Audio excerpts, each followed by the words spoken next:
It's the Dogwell Chronicles. Today's first reading is from the book of Job, chapter 38, verse 1, and then 12 to something, and 38 to something.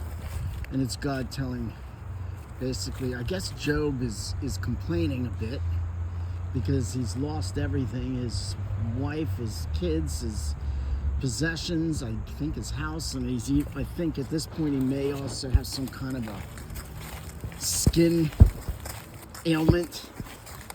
And so he says something. He doesn't curse God, but he says something like, woe is me. I think this may be when he's sitting next to a tree, and he says, I wish I was just dead. I might as well be dead.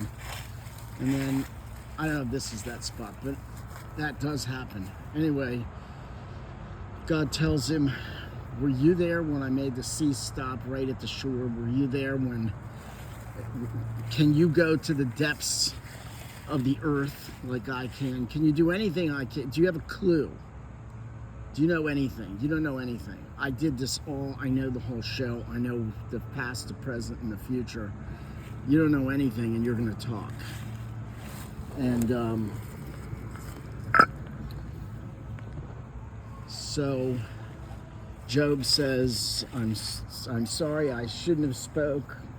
I'm nothing, and I shouldn't have spoke the first time, and I won't do it again, and I'm sorry for speaking this time, because he's speaking a second time. Okay, what's going on over there? I hear something on the other side of the woods. And then we have the Gospel of Luke, chapter 10, and this may be a continuation. Yesterday they were talking about, I believe the gospel was about the 72 being sent out, and if they take you in and you offer them peace and they offer you the peace back, stay with them and eat there and preach and whatever. And if they don't, kick the dirt off your feet and say, something like, it would be better for you if you were Sodom and Gomorrah than what's going to happen to you, because you're really going to suffer. Today we hear about a couple of places. Jesus, I think it's something like, woe to you, Chorazin, woe to you, Bethsaida, whatever. And again, it will be better for Tyre and Sidon than it is for you. I forget what else it said, something towards the end. I don't remember. But I think the idea here is we complain, we want this, we want that, we think we know best, we're prideful.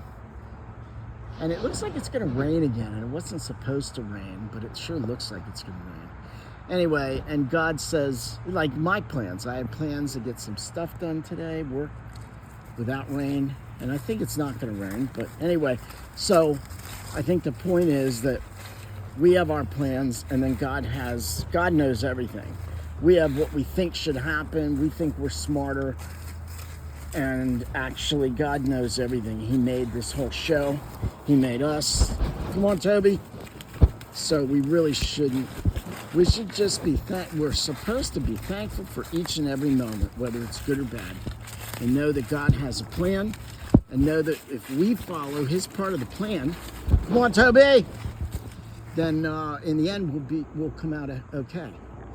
If we stick with God now while we're here on earth, and we follow Him best we can, then we'll be with Him forever when we die. So we shouldn't try to think we know so much. We should remember God knows past, present, and future, and we should try to work with God's plan. Try to see, what is God asking us to do? What does God want for us? And that's what we should be praying. Not, God, do this for me. God, do tricks for me and stuff. But God, what do you want from me? And then do that. Let's ask the saints to pray for us and pray for the souls in purgatory.